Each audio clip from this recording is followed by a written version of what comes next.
काली बहू। क्या है बहू, कुछ करवाती क्यों नहीं? अपने रंग के लिए ये तमाम दुनिया भर के क्रीम पाउडर इस्तेमाल किया करना। जी माँ जी, मैं बिल्कुल कल ही बाजार से ले आऊंगी।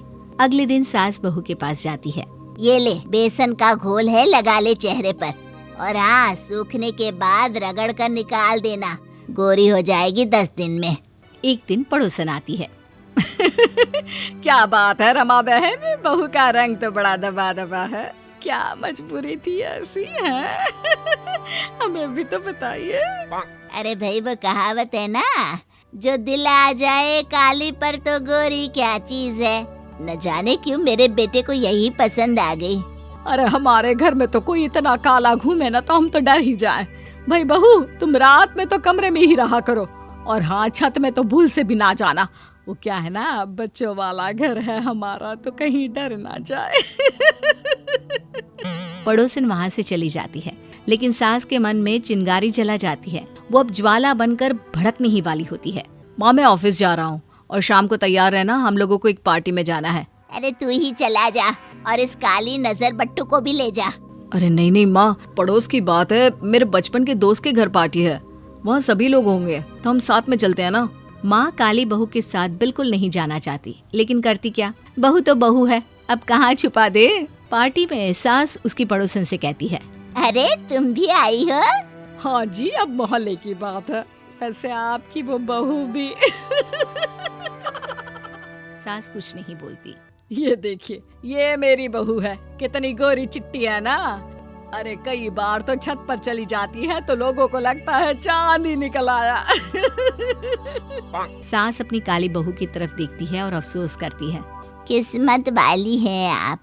लेकिन फिर वो बात बदलने के लिए कहती है, भीड़ कितनी है, इतनी है कि लगता है कि खाने के लिए कुश्ती लड़नी होगी, जिसे देखो खाने पर टूटा पड़ा है। अरे मेरा तो भूख से बुरा हाल हो रहा है। तभी काली बहू सास के लिए खाना लेकर आती है।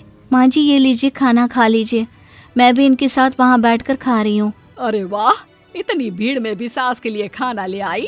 फिर वो अपनी बहू की तरफ देखती है। मैं भी अपनी बहू को ही बोलती हूँ कि वो खाना लेकर आए।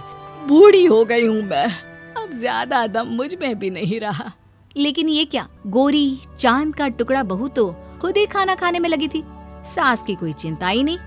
अरे ओ गौरी, जरा मेरे लिए खाना लेकर आ जा, इतनी भीड़ में मेरी सांस फूलती है। अरे हाँ, यही काम रह गया है ना। अरे भूख के मारे पेट खराब हो रहा है, और मैं आपके लिए खाना लाऊं? मैं तो ये बोल रही थी कि खाना लेने जाओ तो 2 रोटी और रख लेना मेरे लिए। क्या है ना, भूख बहुत ज्यादा लगी है। लगता है आपका चांद ढल रहा है। चलो जो भी है, मेरी बहू में गुण तो है कि सास की सेवा कैसे की जाती है वो तो जानती है। सभी पार्टी से घर आते हैं। एक रोज सास के पास उसकी बहन का फोन आता है।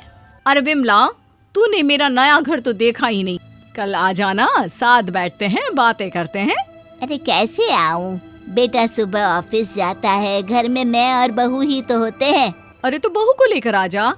अच्छा चल बताती हूँ। वो क्या है ना, मेरी बहू काली है, उसे लेकर जाना। अरे कैसी बात करती हो दीदी, काला गोरा क्या होता है, इंसान अच्छा होना चाहिए, और फिर तुम्हारी बहू तो तुम्हारा बहुत ख्याल रखती है। हाँ हाँ, ये बात तो सही है, कमी तो कोई नहीं रखती, बस कालापन जरा दूर हो जाता।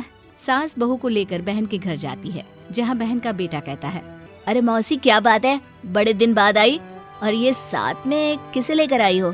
तभी दूसरा बेटा कहता है, मौसी नए घर के लिए हमें नजर बट्टू चाहिए, आप अपनी नौकरानी को ही छोड़ दो हमारे घर में। सास का मुंह शर्म से झुक जाता है। तभी वहाँ मौसी आ जाती है। अरे आओ आओ बहन आओ, तो ये है हमारी बहुरानी, भले काली है लेकिन नए नक्श तो गड़े हुए हैं। काली बहू पहली बार अपनी तारीफ सुनकर खुश हो जाती है। आओ बहू आओ। अरे बहन, तुम्हारी बहू नहीं दिख रही, बाहर बेटे तो कौवे की तरह कौं कौं कर रहे थे। अरे मेरी दोनों बहुएं जब सुन लेती है ना कि कोई आ रहा है तो ऐसे गायब हो जाती है कि काम ही ना करना पड़े। ओहो, मतलब आज भूखे जाना होगा? अरे नहीं नहीं, भले ही अब काम नहीं होता इस शरीर से, लेकिन बहन को भूखा थोड़ी ना भेजूंगी। रुको मैं किचन से कुछ बना कर लाती हूँ। अरे नहीं नहीं मौसी जी, आप बैठिए ना, मैं खाना बना लेती हूँ। वैसे भी आप दोनों काफी समय बाद मिल रही हैं, बैठिए बातें करिए। मौसी सास काली बहू के व्यवहार से खुश हो जाती है। दोनों बातें करने बैठ जाती है और बहू खूब सारा अच्छा खाना बनाकर टेबल पर लगा देती है। अरे ओ कमलेश, नीलेश, आओ देखो, भाभी खाना बनाकर टेबल पर लगा दी है, आओ खा लो। सभी बैठकर खाना खा रहे होते हैं कि कमलेश बोलता है, अरे कितना स्वादिष्ट खाना है, इतना अच्छा खाना तो मैंने पूरे जीवन में नहीं खाया। हम लोगों को माफ कर दो भाभी। नहीं नहीं, मेरे रंग को लेकर अक्सर ऐसा होता है, मुझे तब बुरा भी नहीं लगता। खाइए खाना। बड़ी किस्मत वाली हो दीदी, जो ऐसा खाना रोज खाने मिलता है। यहाँ तो सब्जी उबाल कर नमक ही डल जाए तो सोचो गनीमत है। हाँ माँ, अब देखो ना कैसे भाग गई हैं, मेहमान आ रहे हैं ये सुनकर। लेकिन जब लौट कर ये स्वादिष्ट खाना खाएंगी तब पता चलेगा कि उन दोनों के चले जाने से हमें कितना फायदा हुआ। अरे वाह भाभी, सच्ची में मजा आ गया खाना खाकर। वो घर के अंदर जा ही रहे होते हैं कि फिर वही पड़ोसन मिलती है। क्या बात है, सास बहू बड़ी घूम रही है, काली बहू लेकर इतना घूम रही हो, गोरी होती तो क्या करती। पड़ोसन का पोता भी काली बहू पर जोर से हंसता है। आंटी कितनी काली है। तभी काली बहू अचानक से उस बच्चे के पास जाती है और उसके कंधे पर हाथ रख देती है। पड़ोसन कुछ समझ पाती कि एक जंगली कुत्ता जो बच्चे को काटने वाला था वो बहू को काटकर चला जाता है। अरे बहू, ये क्या किया? इस बदतमीज बच्चे को बचाने के चक्कर में अपना हाथ कुत्ते से कटवा लिया। चल डॉक्टर के पास चल। आंटी बहुत अच्छी है, ये मुझे नहीं बचाती तो मेरे मांस को ये कुत्ता पूरा नोच लेता। I am sorry aunty. कोई बात नहीं बेटा, बस ये बताओ आपको चोट तो नहीं आई? बहू मुझे माफ कर दे, मैं न जाने क्या क्या बोलती रही, लेकिन तूने कभी पलट कर जवाब भी नहीं दिया। सॉरी बहू।